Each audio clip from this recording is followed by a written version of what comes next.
Hey, maganda po yung weather ngayon, so I decided to go out kasi for the past 2 Saturdays, medyo maulan po dito, and then now medyo maganda po yung panahon kaya lumabas po ako.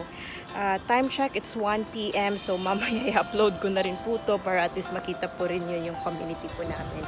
Well, yung community po namin, it's kinda old, pero andito na po halos lahat, and it's very convenient for my workplace kaya ayoko na rin po yung lumipat. This is the place where I stayed for over a year already, and this place is quite known for most of the local that it's an old estate and it's been here for 50 years already. So it's quite an old estate, but to me it's okay as long as it's accessible going to my work location, and the transportation, the wet market, the grocery, the clinics, the church is just around the area. So for me, it's quite okay to stay here because it's also clean, and the most importantly, it's very close to my work location.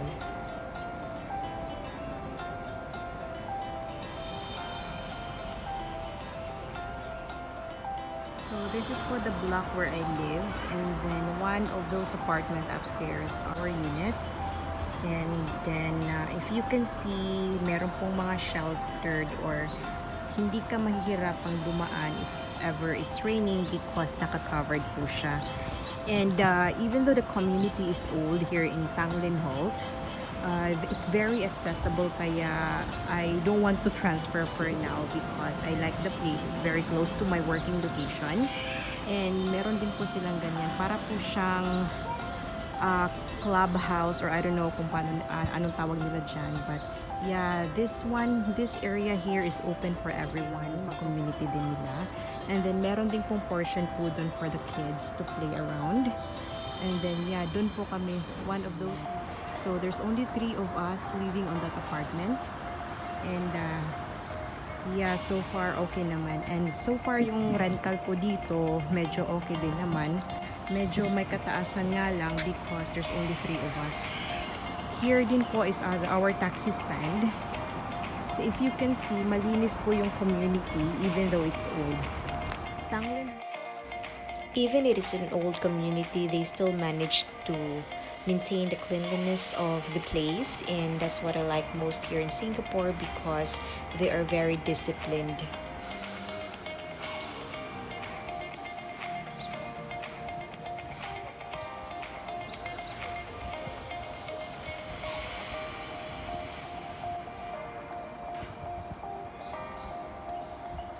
It's block 28, block 27, and that block there is 26, which is going farther down on that road is the Blessed Sacrament Church. And then, if you can see that mosque, opposite of that mosque, and fronting of that mosque is para papunta sa office ko, so it's very convenient. And then here is the taxi stand. Now, mag-aalay lakad ako going to the MRT station. So, maglalakad lang ako because it's 100 meters away from my place, and it's about 3 to 5 minutes depende kung gaano kabiglis or gaano kabagal yung lakad ko. But if you notice, we passed by several trash bins, malalaking trash bins. Ganun po sila dito ka-generous in terms of trash bins because they don't want their people here to just throw their garbage anywhere. Kaya meron po silang designated place where to throw. So, yung lakad ko lang po pala dito, I just have to walk like maybe 100 meters lang po going to the MRT station. Yung MRT station very close to my location is the Commonwealth MRT. Kaya malapit lang din siya dun sa pupuntahan ko. So, yung pupuntahan ko is in Jorong, and it's just 4 stop away from here. Green line din po pala yun. Oh, that area there where you can find the wet market. Tsaka may hawker center din po yun. Siguro one of these days, ipapakita ko yun yung wet market nila dito. Kasi doon po tayo makakahanap ng medyo mura pag bibili ka ng mga karne or manok or isda. So doon po mas mura.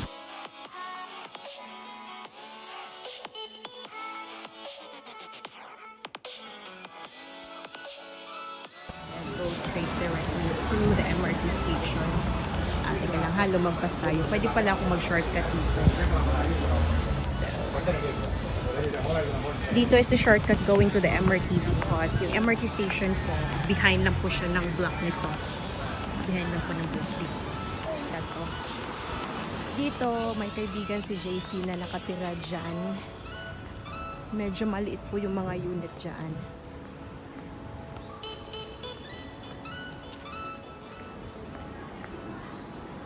So, behind this block is the Commonwealth MRT.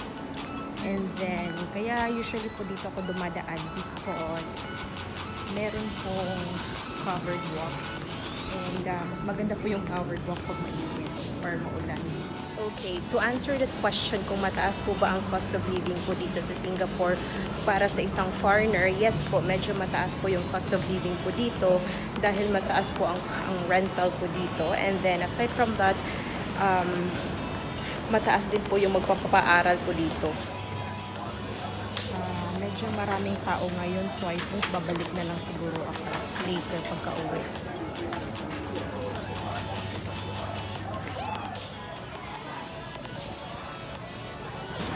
This is now po going to the MRT station.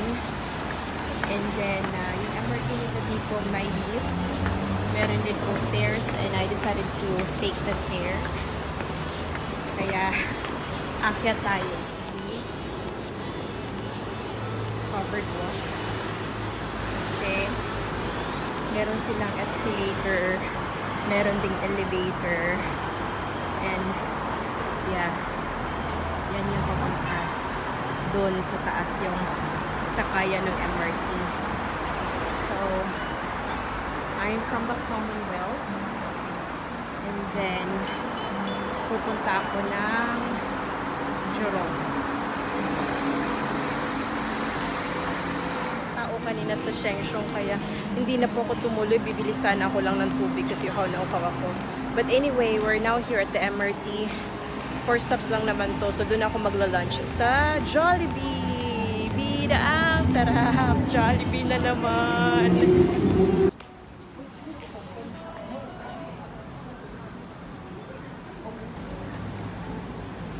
So, here's now my train.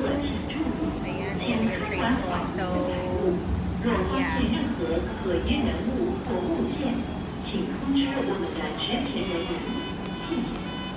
Antayin na lang muna natin mapupas siya since wala naman masyadong tao. So, yun po yung dulo ng train.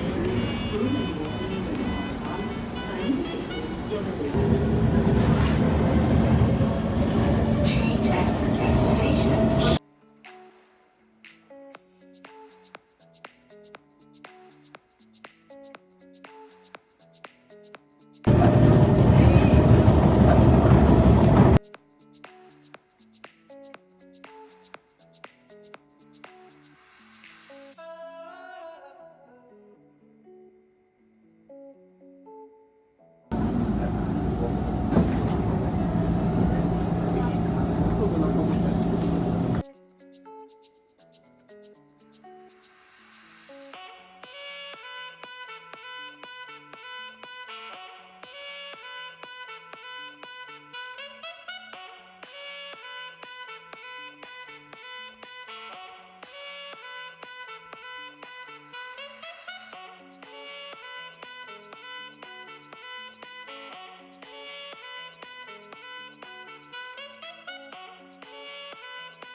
Office na naman sa Jollibee. So, since mag-isa lang ito, paano?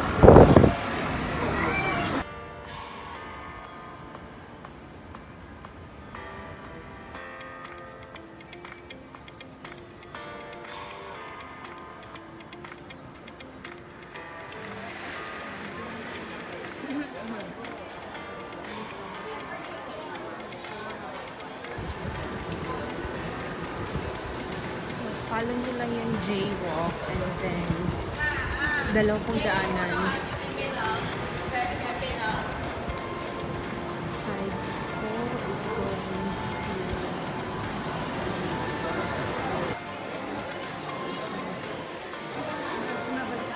this side is going to the IMM. So papunta po ako dun ngayon.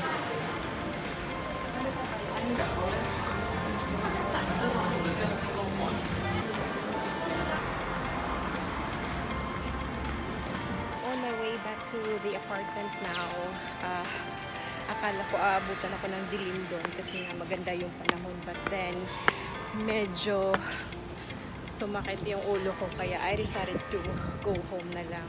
But before going home, I dropped by to Starbucks there in Jorong, and I'm just so surprised na sa laki ng Starbucks nila, there's a lot of youngsters there na nakabitbit ng mga laptop, ando nagsa-study, and I really don't see na it's very practical, but it's in their own way. So what I did is just I made 2 rounds na makiupo sana, and then after 2 rounds naghanap ng seats.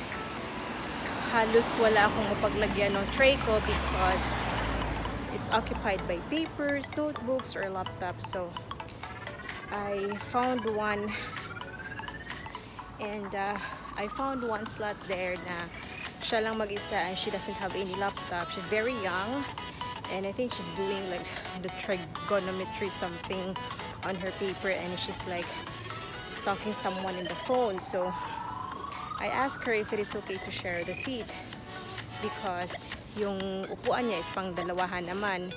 And then she never nod, she never say anything, she just look at me and yumuko. So I assumed it was okay because she looked at me. But then when I sat down, it feels wrong. So kaya I just stood up and then bring my tray to the counter as the Starbucks lady to take out. So imaginin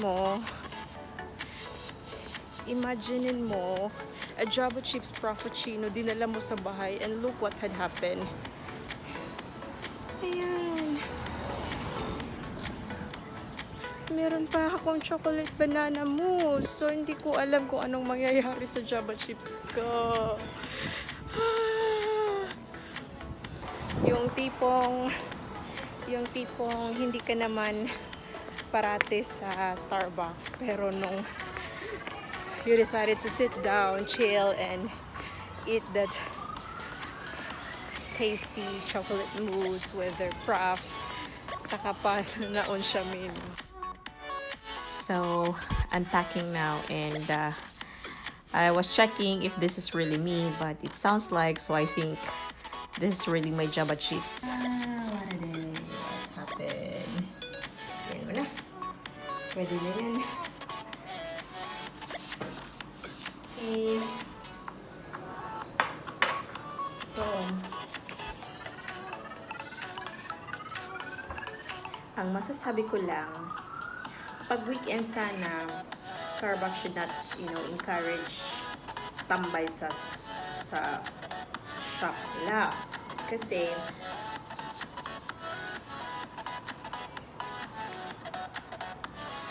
most likely maraming tao. Hindi ko lang nakuha na ng video kanina. It's expected na it's weekend. It's not really the first time na ipass by ko doon na maraming tao. Marami talagang tao doon. But, if your resto is filled with nakatambay and maraming gustong umupo and mag-order, so ano mangyayari sa negosyo mo? But Starbucks is Starbucks.